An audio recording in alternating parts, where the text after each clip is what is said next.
Okay, so can someone please see if look at my video? Can you see? Yeah. Okay, great. Okay, so in this 1 hour, right, this lecture, what I'm going to do is that I'm going to teach you guys that human beings, and let's just say most debates are about people and human beings. That human beings are very complex, very complicated people, right? I know you guys want to take notes, but don't worry if, as in, of course, ask questions. But if you don't understand anything, I'm going to put this up on YouTube with the video, so you can look back at the video, right? You can cut other people through the video, so of course that'll be nice. So human beings are very, very complex and complicated people, and very often the things that we do and the way we think don't make sense.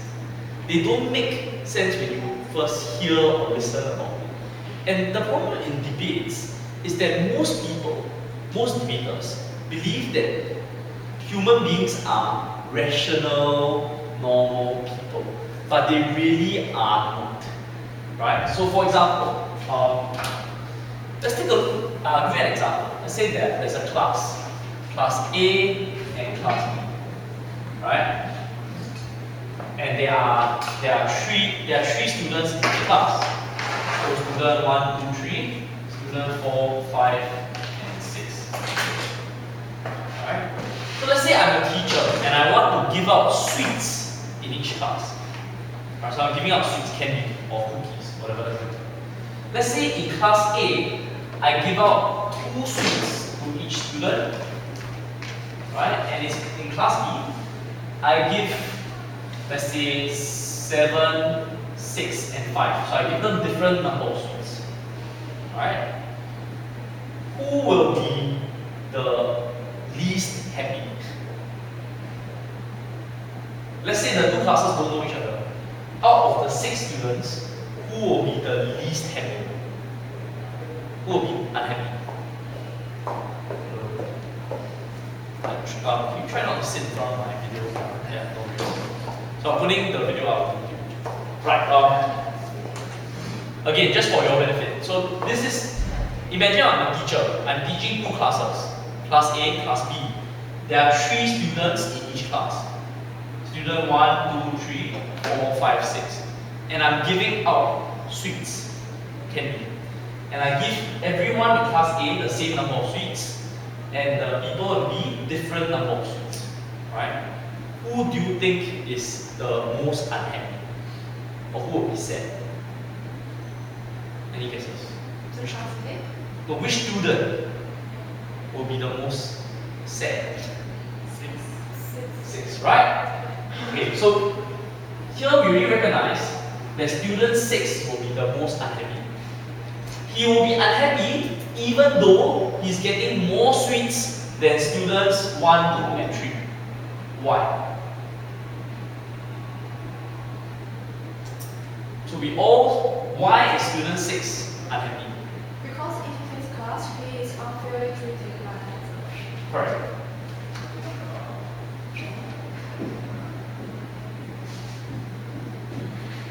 If we accept that human beings are normal, rational, and logical, then we should accept that our happiness should be based on how many sweets we get.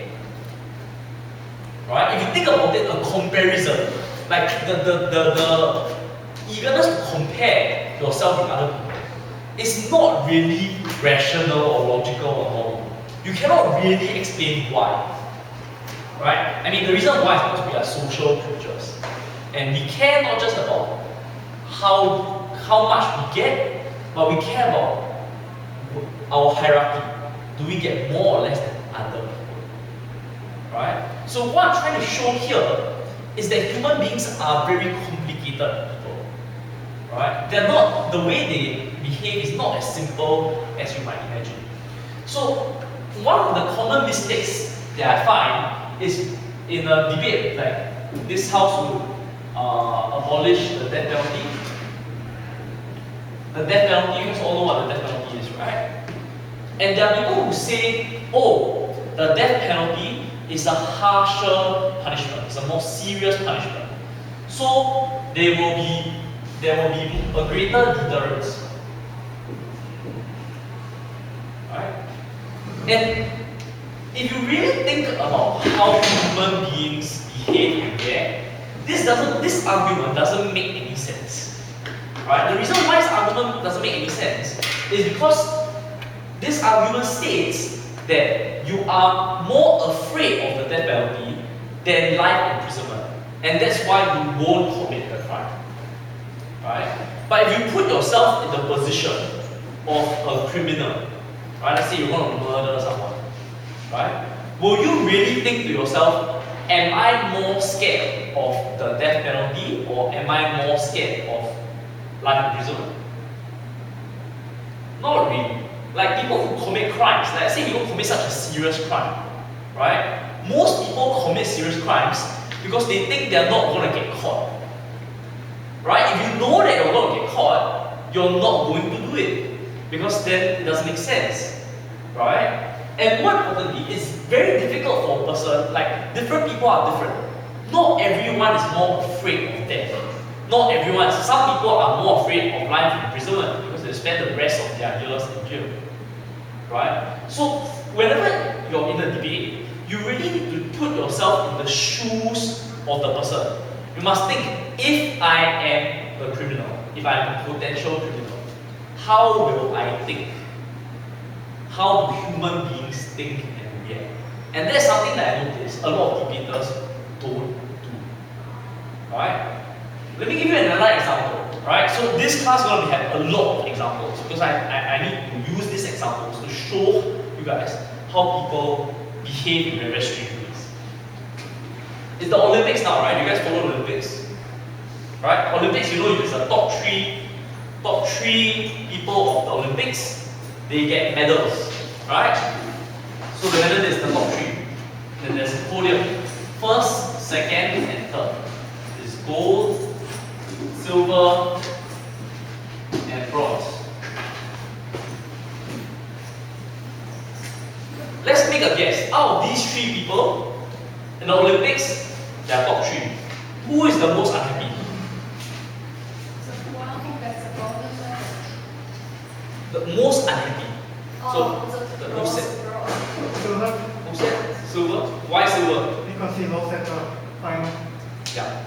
So they've done they've done a lot of research, right? They've looked at a lot of, they've taken pictures of all the podiums, and they noticed that the person who comes second is silver is always the most unhappy, right? And that's because of the way competitions work.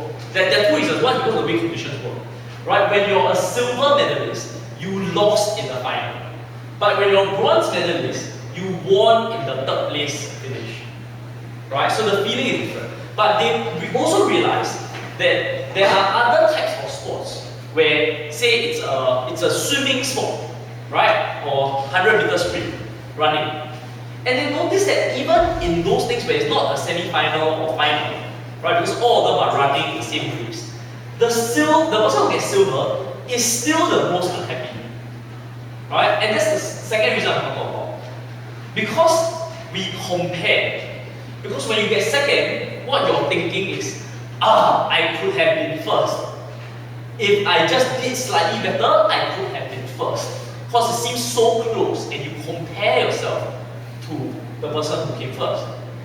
But if you get bronze, generally, what you're thinking is, oh my god, I'm so lucky to get a medal. I came third. I could have so easily not have gotten a medal. Right? So the first state of being is we are very comparative creatures. We compare ourselves with other people. And that's very, very interesting. So I'm going to talk about something slightly different. Oh no, I don't have a whiteboard duster. Fine, whatever. I'll wash my hands later. Right? There's a very interesting story example. I mean, I've actually said this before, but you know, it's a story, very interesting story worth telling. So in the United States of America, there was a nursery. It's not a nursery, it's a childcare center. You know what it is? A childcare center. So it's a place where, you know, for parents, when you go to work and you have a baby or a 3-4-year-old child, and you put the child at the child care center or at the nursery, so that when you go to work, your children is taken care of by someone, right? So there was a problem in the child care center where parents keep coming late, right? And that's a problem because that means that the teachers at the child care center need to stay late, right? And they don't get paid, right? Because they get paid from 9 to 5. So they have to stay back without getting paid. So what the child care center tried to do, right, is that they imposed a fine. They imposed a fine. So if you come late, you pay a fine, right? And what they notice is that, okay, if human beings are normal, rational, as we all think they are, and we always claim that they are, right? Then the fine should be a deterrent to coming late, because you don't want to pay the fine, right? But what they notice is after they put in the fine, parents came later and not earlier, right? Any guesses why? Because they start to think they pay for being late. Right. So they start to think that they are paying for a service. Right? So they legitimize their late coming. But there's also a second story that is not so obvious, which is when there is no fine, when there isn't a fine, actually there is already a deterrent to people coming late. This is what I call a social deterrent.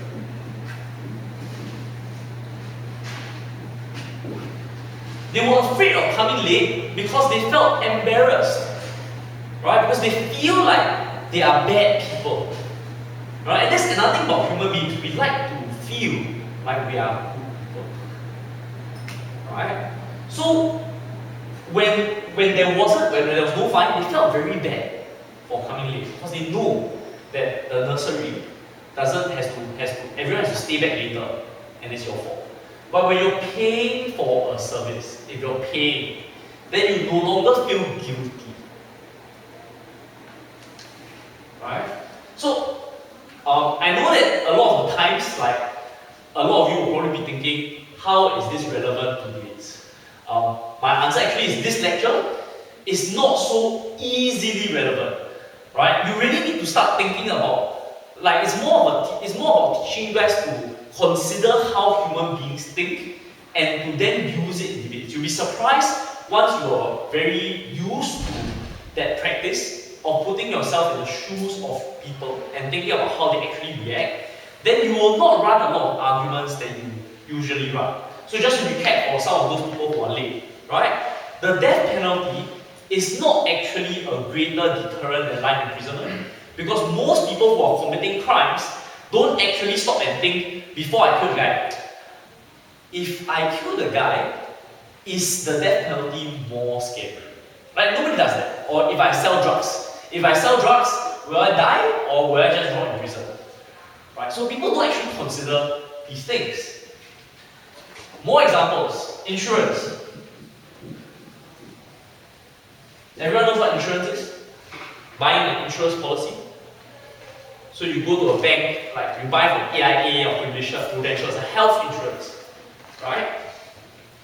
If you look at it if you study insurance, you'll realize that insurance makes a lot of logical sense, right? You pay a bit of money, right, from the time you're young to you're old, and it protects you against like illnesses, deaths. Having an insurance, right, is very, very good for you.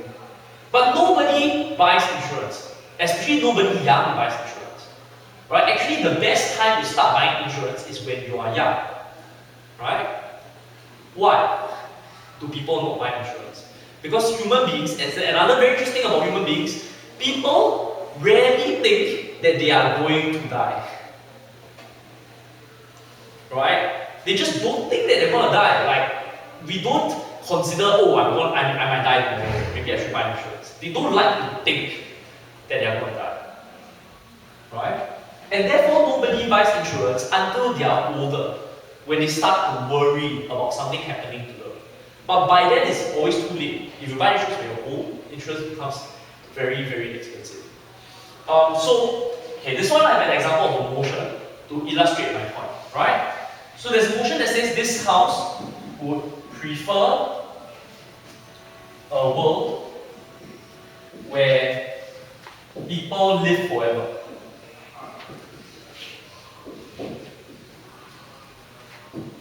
Right? Prefers a world where people are immortal, they won't die. And in the opposition, so it seems like a good thing, right? People live forever, why wouldn't we want it? One of the first arguments that opposition always runs in this debate is to say that it is because we know that one day we die, that's why we make the most out of our lives. Because we don't want to waste our time. We don't want to waste our lives because it's limited. Right?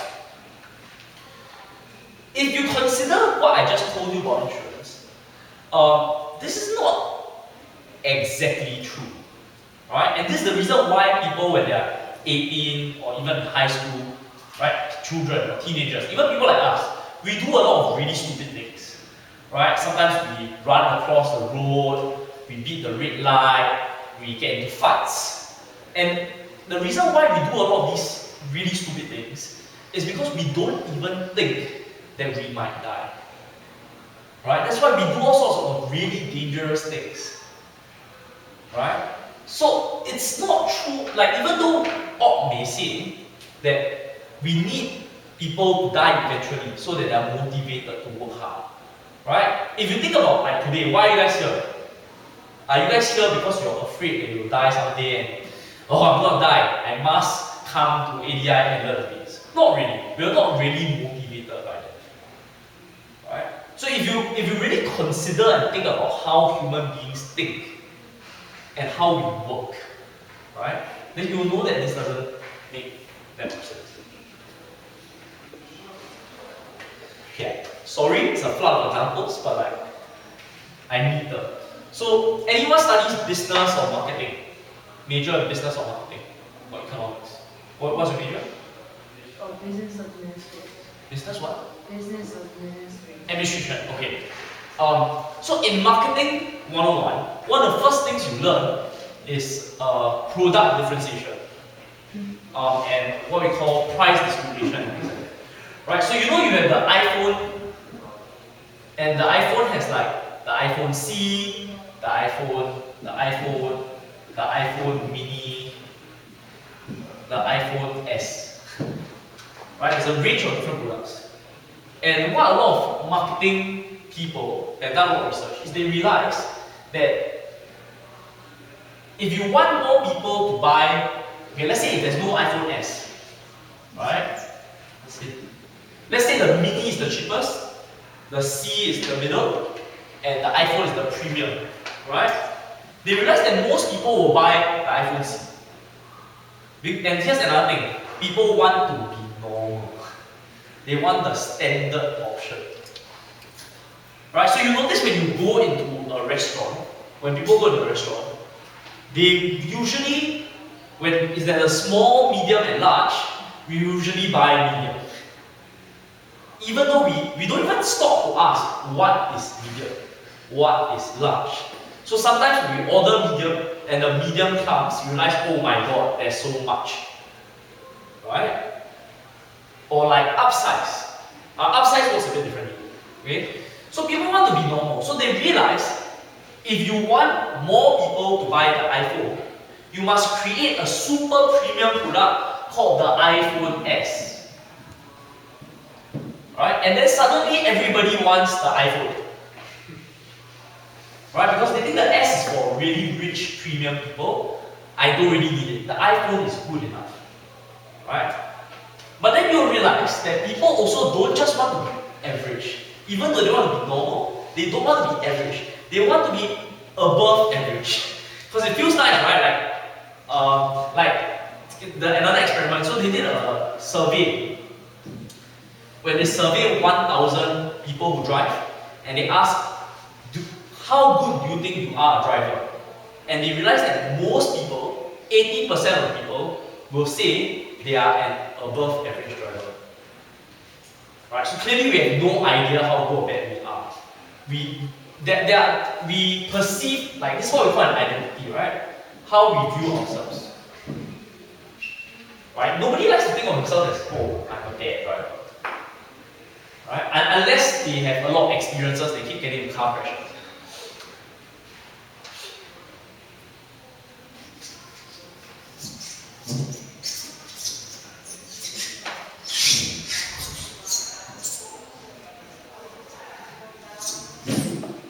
Okay, so I promise that the next example that I'm going to give you, I'm going to try and make as relevant to debate as possible, and hopefully we start to have a bit of a discussion. So, the next example I'm going to talk about is about governmental efforts to reduce pollution. Right? Not reduce pollution, reduce energy consumption. I think this is a thing in Japan and Korea. Actually in Northeast Asia in general, right? We are quite environmentally friendly. So, what in America they try to do a research, they're like, how do we encourage people to reduce energy consumption? So, at first they thought, maybe we should just tell people, because like everybody wants to be normal, right? Maybe we should just tell everyone that how much they're using.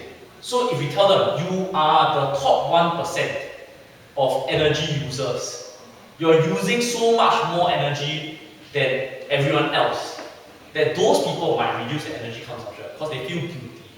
They don't feel like they are responsible for global warming, right? Because like it feels really bad. Not surprisingly, they realized that it didn't work. Those people who were using the most, right, started using less, right? But there's a problem and weakness with this policy, which is it only works on those people who are really using way too much, right? So they said, you know what? Let's try. Why don't we tell everyone that they're using too much? So they experiment. Or they told everyone, you're using more than everyone else. And they tracked. And they realized, hey, that worked. You know, like, people actually believe that using too much, they start to cut down. But then there's another problem with that policy, which is you cannot keep telling people that they're always using above average, right? That wouldn't make sense. Right? And some people just don't use much energy. So you can't do that. So, what do you think they did next? Any ideas? So that randomly and tell them they're using too much energy.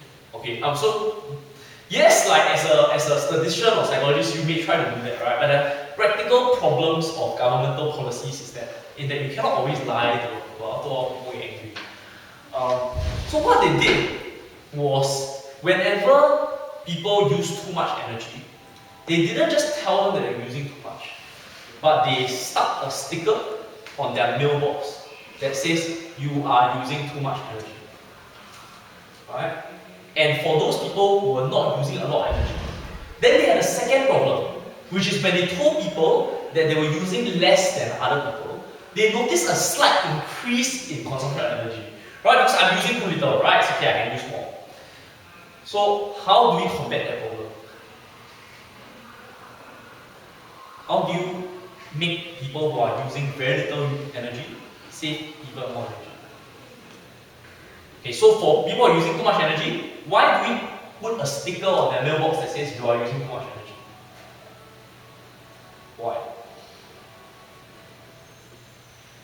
Why did the government think of using that? Of placing a big sticker on their mailbox? You are using too much energy. Make them feel ashamed. Yes. And if you think about it, that's actually quite crazy, right? Because, like, nobody is actually going to look at your mailbox, see the sticker, and go into your house and scold you. Right? Nobody's going to do that. People are probably not even going to look at the sticker. Right? But human beings have this thing called conscience. We are afraid of other people judging us. Right? So if that works for people who are using too much energy, what do we do for people who are using too little, who are using very little energy? You put a sticker that says, good job, you are conserving energy, keep up. Right?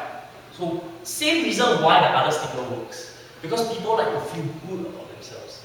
Because people want to show off to other people that I am environmentally friendly. Right? It's the same reason why our parents, when our parents go out with their friends, they will always be comparing their children, how well their children are doing, because it gives them pride. Right? And pride is a primary motivator. It's a big motivation for the way we are and the way we behave. Why is this important? Okay, so all the different examples I've given you, you notice that the government didn't force you to do anything. Right? And in a lot of debates, you got the government policy or government intervention, and then opposition, the government will run this, and the opposition will run organic change. Right? Have you guys gotten this kind of motion before? Where the government says we must ban this, and the opposition says no, you shouldn't ban. Things are already getting better. The government doesn't need to do anything. Why? Because the government shouldn't impose on the rights and freedom of choice of people. Right? The government shouldn't stop people from doing certain things. Because that's unfair. You notice that the list of examples about telling people that are using more, putting a sticker on their mailbox, do not actually infringe on your freedom of choice. Right? So instead, next time you know that, understand that just because you say that there's organic change, you can also explain that there are a lot of things that we can do to persuade and to influence people to behave in a certain way, even without government banning things. Right? So for example, this is a concept called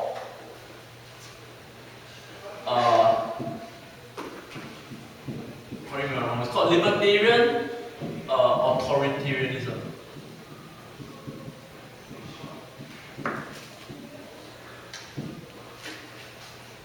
If you guys know what the words liberty and authoritarian means, they are opposites.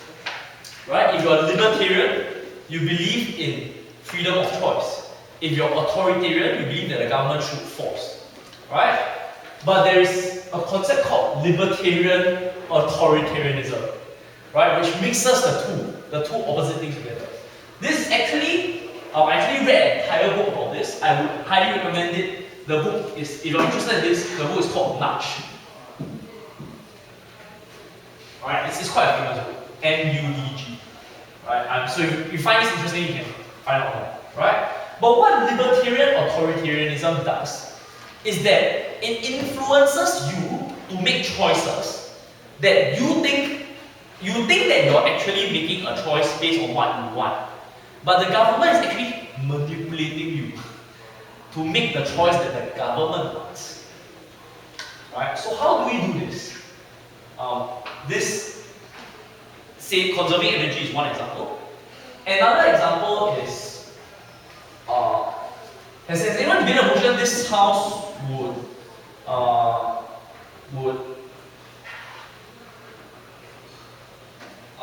something about forcing people to donate their organs when they die. Right? This house will force people to donate their organs when they die. Because you know when you die, doesn't mean that all your organs fail. Right? So there's some things like your cornea, like your kidneys, right, which you can donate. And the problem is a lot of people don't donate. Right? The reason why a lot of people don't donate is because there's this thing called the opt-in system. The opt-in system. So to donate, to agree to donate your organs when you die, you must go to the government and tell the government, sign a form and tell the government, I want to donate my organs when I die. Right? When that's the policy, what percentage of people do you think will do that? Someone make a guess. Roughly. Out of 100 people, how many people will tell the government, I want to donate my organs when I die?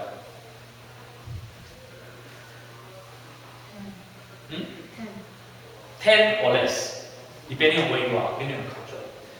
There are many reasons for this. As in, psychologists believe, and I policymakers believe that it's mainly because people are too lazy to tell the government that they want to donate their organs. They're just too lazy. People are lazy people, right? But there's a second. Okay, so you guys know what an opt-out policy is? Everyone knows what opt-out policy is? So opt-out policy is when the government assumes you will donate your organs when you die. If you don't want to, you need to go to the government, sign a form, and tell the government, I don't want to opt out. I don't want to donate my organs. Right? Under this policy, out of 100 people, how many people do you think opted out? Around 10. So here you have 10% of people donating, here you have 90% of people donating. Right? And that's absolutely crazy. Right? If you think that human beings are rational, and if you ask someone, does it matter to you what happens when you die? Does it matter to you? Okay, maybe not the majority, but a lot of people will say, yes, I care about what happens to my body after I die. But if you care about what happens to your body after you die, why is there such a huge difference? Right? And, I mean, there are two different conclusions we can draw. The first is that people are incredibly lazy. They are so hopelessly lazy. Right? But that explanation is not enough. Because quite clearly a lot of people care about this. So it can't just be that they're too lazy to sign a form. Right? And this brings me back to what I said earlier, which is part of the reason why people don't go to the government and sign a form is because they want to be normal. They want to choose the standard option. They want to choose medium. They want to be like everybody else. That's just human psychology. There's no explanation for it. Right? We compare ourselves to other people and ask ourselves, are we normal? What is the normal thing to do? That's the same, if you study sociology, that's the same way social constructs and norms are created. Right? So the brilliant thing about the opt-out policy in organ donation is that you get 90% subscription rate without having to force people to do it. Right? And this is what they mean by libertarian authoritarianism. In that it is libertarian. You have the freedom of choice to choose which option.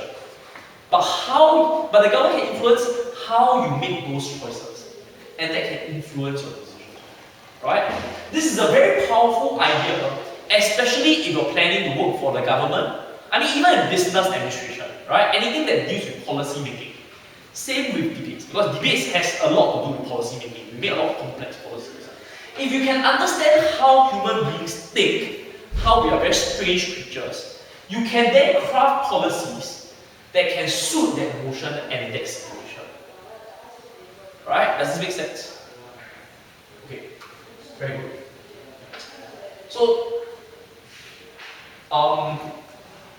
business administration student, have you ever studied like what happens in the supermarket? In the supermarket, you know, supermarket is very big, right? And they sell hundreds and thousands of different products, right? Have you ever wondered how do they decide where to place the product? The order of the product, how they order the product. Let me tell you, if you want to study this in university, you will take a few months of intensive study to figure out what is the best way to place your different products. Right? So, for example, you'll notice, they did statistical research again, that most people buy products that are placed at their eye level. Because when you walk around the supermarket aisles, the first thing you see is at eye level. Right? So what supermarkets can do is that they can put the more expensive version of their product, or the product that have a larger profit margin at the eye level. And the products that are cheap, or maybe not cheap, but products with very low profit, they put at the lowest level. Right? So that you will see the profitable product first, and you have higher likelihood of buying. Right?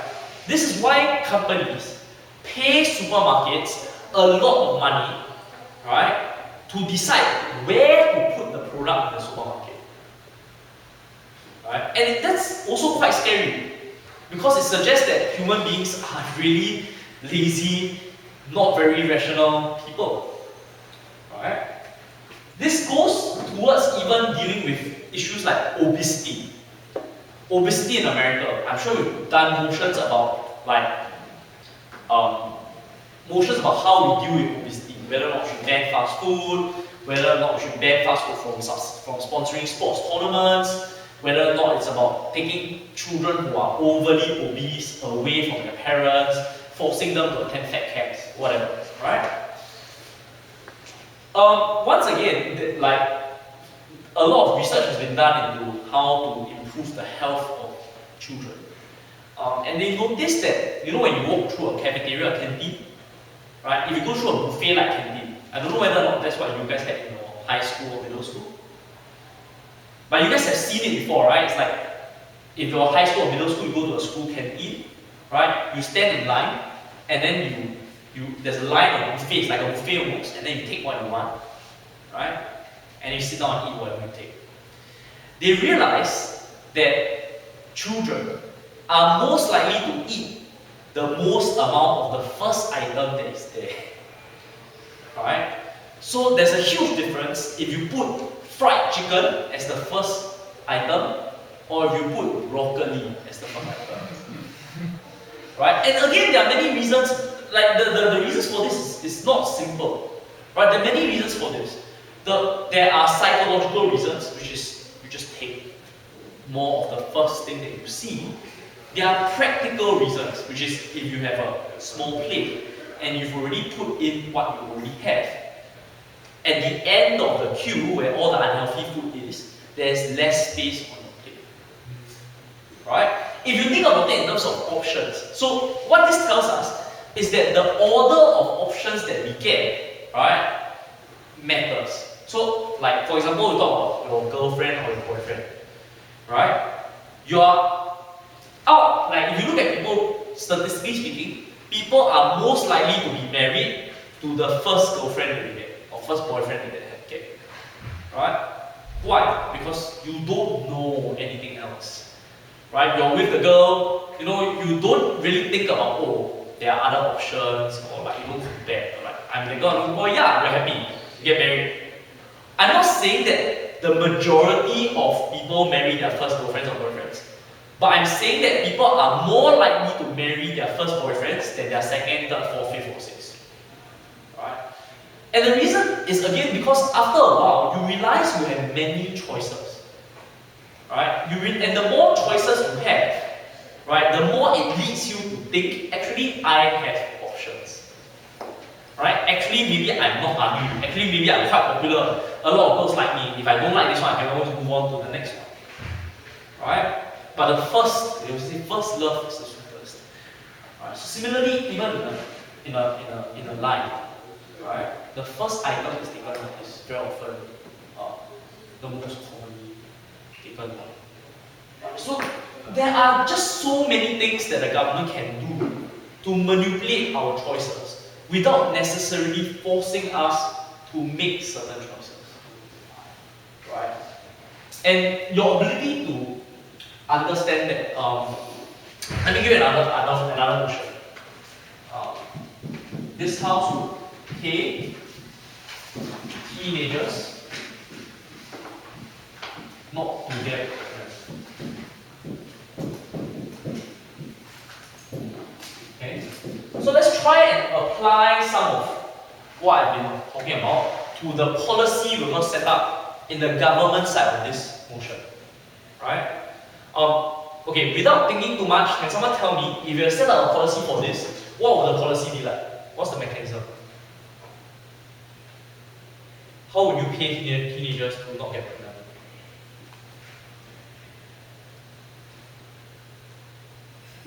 If you don't get pregnant before you reach a certain age, and 18, right? Or 20, right? Or 18 or 20. Right. And then you will get the bonus from the government. When do you get the bonus? And I may choose to not to get pregnant, just to get the bonus. So you will give the bonus to the teenager. I mean, obviously this motion deals with girls. Yeah. Usually with girls, though you can also it's harder to track guys, right? Because you don't know whether or not the kid belongs to which guy, right? So you say, but when the girl reaches 18, you give her, or 20, you give her a bonus. So one-time bonus. Okay. Any other ways of paying them not to get pregnant? Is there any other way to give out this bonus? Okay. How much do you think? So there's a bonus, right? How much money do you think you should give roughly? I think maybe once 100 USD a year. So when 18 is like what, 1,800 or so around 2,000 USD, right? Yes. A year. Okay. Anyone else has any other policies to propose? So giving the bonus at first, and if they doesn't actually follow the rule, and taking the bonus already. So yours is like a fine. Yeah. So you give the $2,000, maybe not when you're born, maybe when you're 12 years old, right? And then by the time you reach this age, you take it away. Right? There are good and bad things about this policy. Right? The good thing is in psychology we have this thing called loss aversion. Right? It sounds like you are a psychology student. Are you a psychology student? Economics student, okay. So a psychology student will tell you about this thing called loss aversion, which is we want to prevent losses. So that's why when people gamble, right, you notice that they will chase losses. So if I'm losing 200, I want to bet 200 or bet 201 because I want to end the session. When I go out, I want to be winning rather than losing. Alright? There is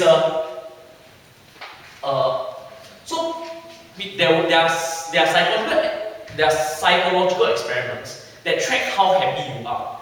And they realize that when you lose something, right, you feel a lot more unhappy than when you win something. Right? And more importantly, they realize if you lose $1, you feel very unhappy already.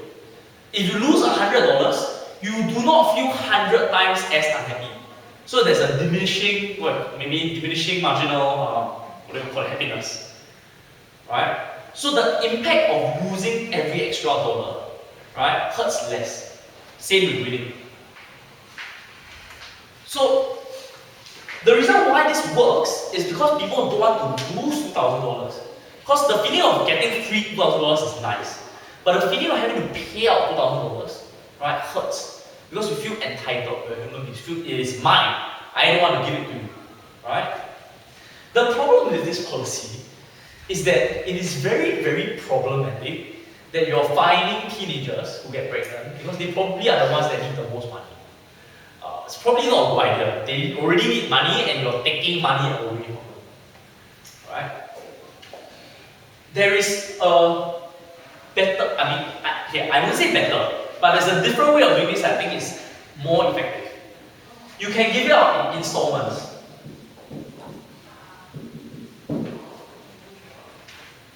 Right? So, the other problem with giving a child a large sum of money is that the child might waste it. Might spend it on something. Right? The problem with giving it when you're 20 is that when you're 20 years old, $2,000 is not that much. I mean, it's a significant sum. But what happens, they did, again, obviously nobody did research on this because it's not ethical. You can't actually pay people who are pregnant and test whether or not they're pregnant and fool around with that because it's people's lives, right? But, so I can't remember where I read this or whatever. By using behavioral psychology logic, if you pay out in installments, right? Let's say every month, you don't really give very much. Just give maybe $5 or $10. Or maybe it increases as you go older, right? I think that this will be much more effective in getting teenagers to not get pregnant. And here's the reason why. There are multiple reasons why. Right? So another thing I want to teach in this class to make sure that you guys think about the many, many different reasons how people are affected by your policy. So I think, firstly, If you think about why people get pregnant, the most common reason is because they forget to use a condom. Alright? Unsurprising. Because in the heat of the moment, you're getting it on with your boyfriend and girlfriend, and you're like, you don't really want to stop. Let me go get a condom, pull out the condom, flip through the condom, take out, tear it out, put it on, and then okay, let's continue. Like it's not nice. Right? People don't want to do that. It's very inconvenient. So in the heat of the moment, you just feel like it. They're like animals, they have sex, they are getting pregnant. Right? If the problem is the heat of the moment, right, then this bonus is not going to deter you. Does that make sense? You're not going to worry about that bonus. In the same way, if you're not going to be worried about risking pregnancy, why will you be worried about $2,000 since the pregnancy is probably going to be more problematic than the $2,000? Right? So if the problem is the spur of the moment, then what you need is a reminder. And an installment, whether it's a weekly installment or monthly installment, the installment serves as a reminder. Every time you receive money from the government, and it feels like praise. Remember what I told about pride? Right? It feels like praise. Oh, I'm getting this money, I've been a good girl. Alright? So it encourages you and reminds you that as a teenager you should try not to get pregnant. Right? So you're less likely to succumb to the heat. Right? But there is also a loss aversion technique. Right? Which is you don't want the money to stop coming in. It feels like a loss. Because you've already gotten the money, so you want more. Right? You're already expecting the money. You think the money is mine. I don't want to give it away. Right? So that amount, and to be honest, like at this age, like I said, when you're 12 to 15, $5 to $10 a week or a month, whatever. It's a small amount compared to 2,000, right? But it's a very big amount to a child. To most poor children who live in poor neighborhoods, who are precisely the ones who are most likely to get pregnant. Okay, I'll repeat that again. So, this policy, right, is targeted at the poorest communities. Because usually teenage pregnancy happens in poor communities. Right? It's more common. So you don't have to give a lot of money. And to children, a few dollars is a lot of money because they may not get pocket money. They may be so poor that parents don't give them money. Right? So you just give them a few dollars a month, they are going to be very happy because they can use those few dollars to buy what they want to eat. And it makes them very happy. Right? So that few dollars is going to matter a lot to them. And it's going to play at the back of their heads, in the children's head. That, you know what, I'm going to avoid this because I want money. It sounds ridiculous to us because we are adults. Right? Like, if someone tells me, oh, pay me $2 a month, a few dollars a month to not get, okay, if I were an adult woman, it's not going to work. But because your target is a child who is poor, it works. Right? It works along with all the other things that I've talked about. It's also a reminder that normal people, standard people, do not get pregnant when they're teenagers. That is the norm. Right? So you see, one policy can work, can really prey on the way human beings are. If you really understand how the mind thinks. Right? More examples of how we can apply this motion. What time is it now? 4:30. Okay, so I will end like 5-10 minutes. I mean, there's half an hour break, so as I'll try and end 5-10 minutes. If you guys want to ask questions, you can ask questions and then brush off. If you don't want, you can leave it, right? So you know there's a motion that says this house will make aid conditional on women's rights, right? Protection of women's rights. And what I would say, using what we learned, of course, this is not the only argument, but I think one of the arguments is that the problem with paying people money, paying government money for women's rights, is that they don't learn to care about women's rights. So the reason why you do something is important, right? They will think that I'm doing this only because I want the money. This means that when you take away the money, right, there is no real change. So one last psychological experiment to illustrate this example. This thing happened in the school, right? The teachers and the government wanted the students to read more, right? So they gave a reward, like a very fancy reward. For every book you read, right, in a month, I give you a toy, right, a nice toy. And they realized, yeah, like, the kids started reading a lot more. But when they took away, so of course you don't always keep giving toys, right? It's just to encourage them to read. After the promotion period ended, people stopped reading. They read less than what they read before. So say originally they read 5 books, then they read 10 books to get the toy.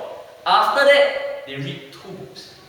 And I guess maybe that's normal because you reread so much, so you stop for a while, you take a break.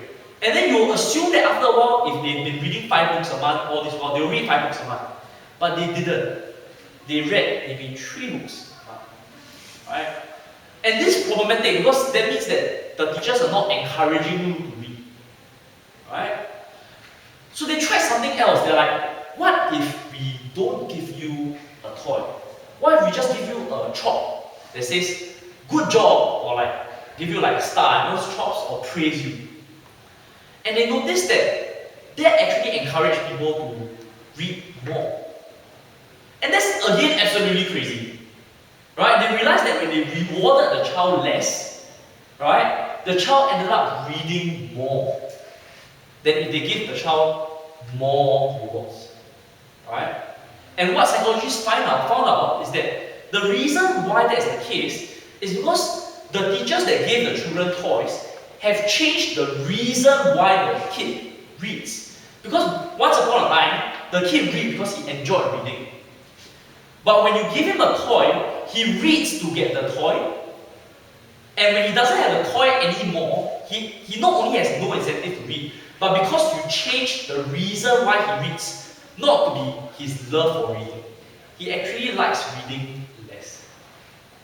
In comparison, when you praise a child, right, it not only makes the child feel good about reading, but there's this thing called the counter-justification effect.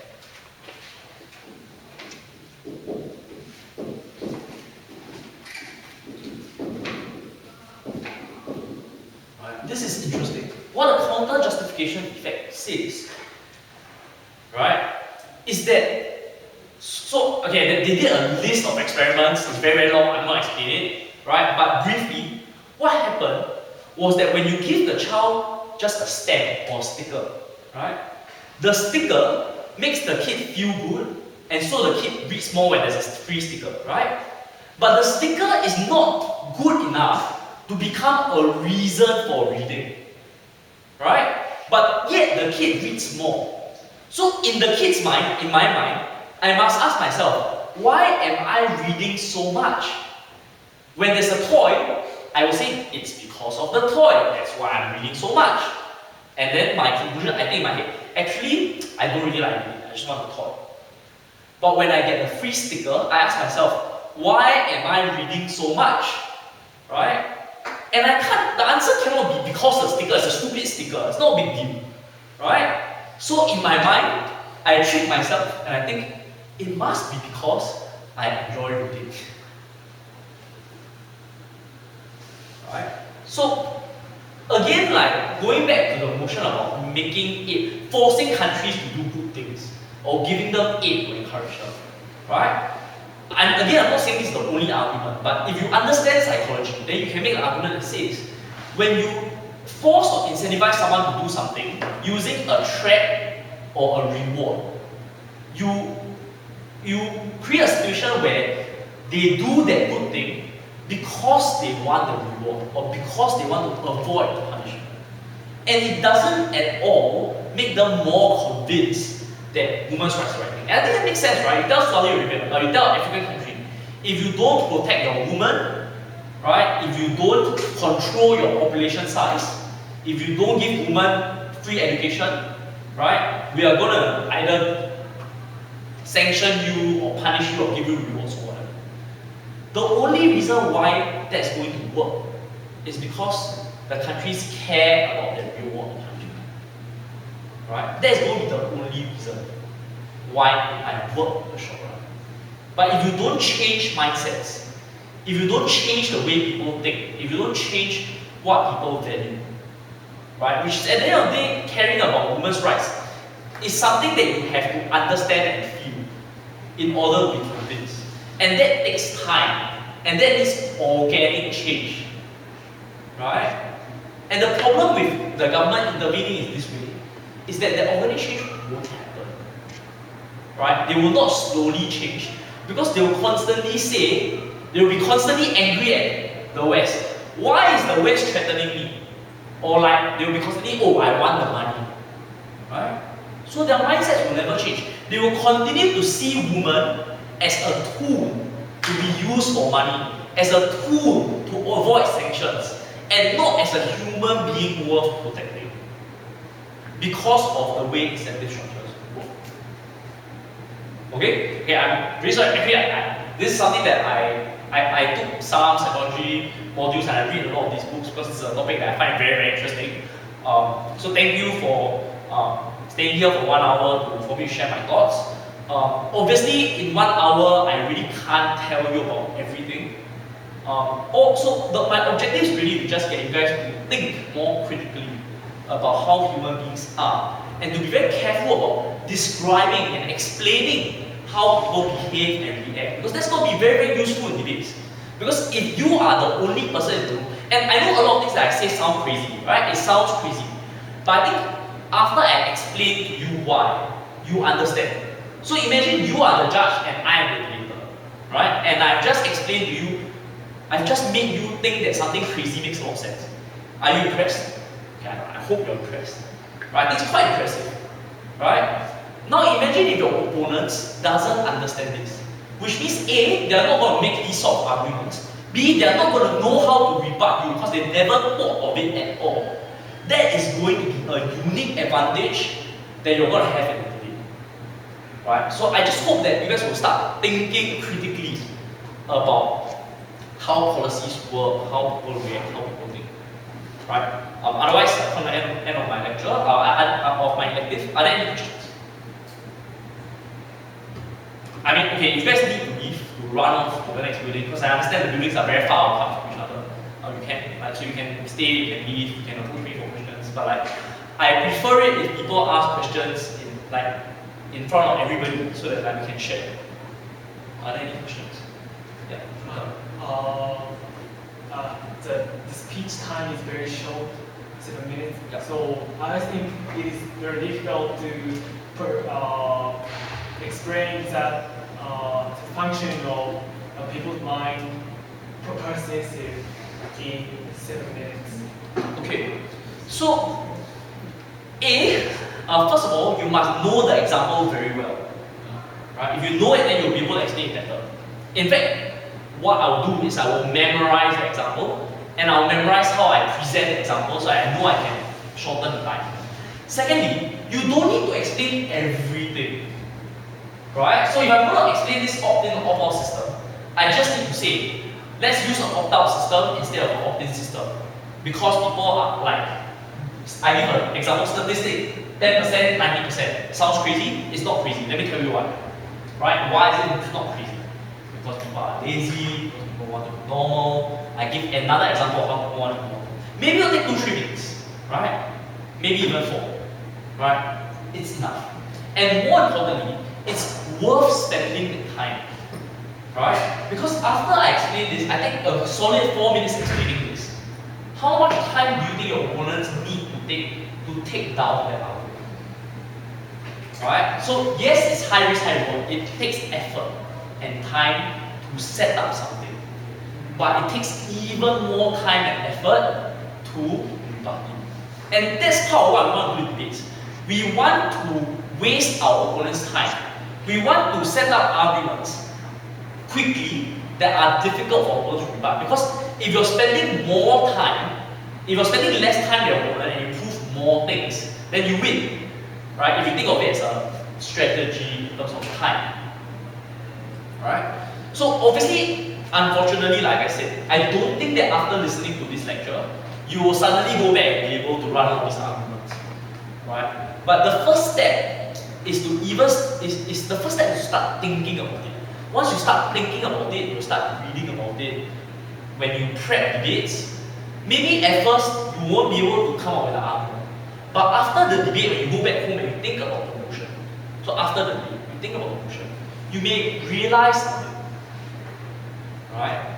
And if you realize something, maybe the next time around, you will realize it during the debate. And eventually you might realize it before the debate. Right? But the step one of everything is to first realizing that these things are important. Right? And the reason why I came out with this lecture is because I feel too many debaters don't care about these things. They don't even think about it. And that's normal, right? Like, if nobody ever told you about these things, you will never think about it. You never think about how weird human beings are. Because in debates we are taught human beings are rational, we are logical, we are trying to maximize utility or maximize happiness. But it's not always true. Right? Different things work in different situations. Any other questions? What was the paying for service of social determinants about? This one? Yes. Oh, I mean, you were a bit late. So there was a nursery, childcare center. You know what that is? Childcare center, nursery. Okay, you know, if you're working and your husband is working and you have a 5-year-old kid, you need to put the 5-year-old kid somewhere so that they take care of the child while you go to work. That's a childcare center, right? Or like a school. There was a problem where parents came late to pick up their children, right? So it's a problem because then the teachers have to stay back, right? So what they did was they created a fine, right? They created a fine. So if you come late, you have to pay a fine. Instead of coming earlier, parents came later because they think they are paying for service so they can come late. If they don't have to pay, they feel embarrassed and ashamed. So there's a social deterrent. Notice how that took me less than 1 minute. Right? So if I really need this example, I mean, obviously the first time I explain it, because there are a lot of you, I want to make sure you guys all understand, I go in a lot of detail. But if I'm using this in a debate, it's 30 seconds, 40 seconds. Right? Through this example, I can show you that incentives work in strange ways. That it's not just a physical incentive, there's also a moral and social incentive. And that just because you try to punish someone, or you try to make someone pay money, or whatever rule or punishment you use, doesn't mean that it will necessarily work the way you expect it to. Right, any other questions?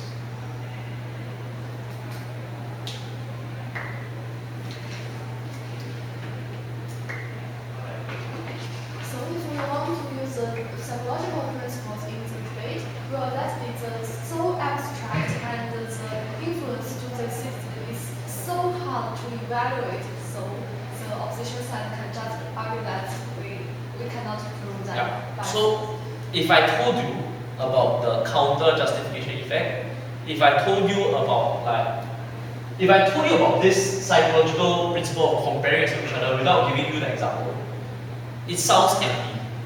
That's why this lecture has so many examples. Some of these examples I learned through reading. Some of these examples I thought of myself. Right? The reason why I come up with so many examples, not just because I read, but also I keep thinking about this. I'm interested in people. I'm interested in human beings and how they think. And I think that as a debater, right? Because as a debater, we are debating about real world issues. And real world issues affect real living people. So you must be interested in people. Right? Otherwise you are shutting yourself out from a lot of potential arguments that can be dealt with. Especially in BP debates. These arguments are such interesting extensions. Right? Because usually the opening half doesn't have time to come up with these things. But in the closing half, you can come up with very, very creative ideas based on behavioral psychology. Right? So I would actually recommend, if you are interested enough, you can actually pick up a psychology textbook, right? The ones you study in university. It is actually, psychology textbooks are actually very, very easy to understand. Right? So when I'm studying a few psychology modules, I was surprised, it's very easy to understand. Right? Or you can even read like just normal books. So nudge is one of them. There's another book called Freakonomics. Economics student, you know, undercover economists.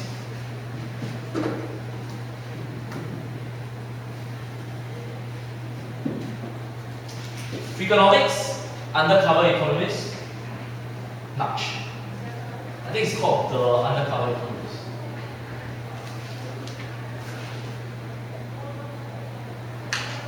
Right? Or you can just flip through like, basically the field is known as behavioral psychology or behavioral economics.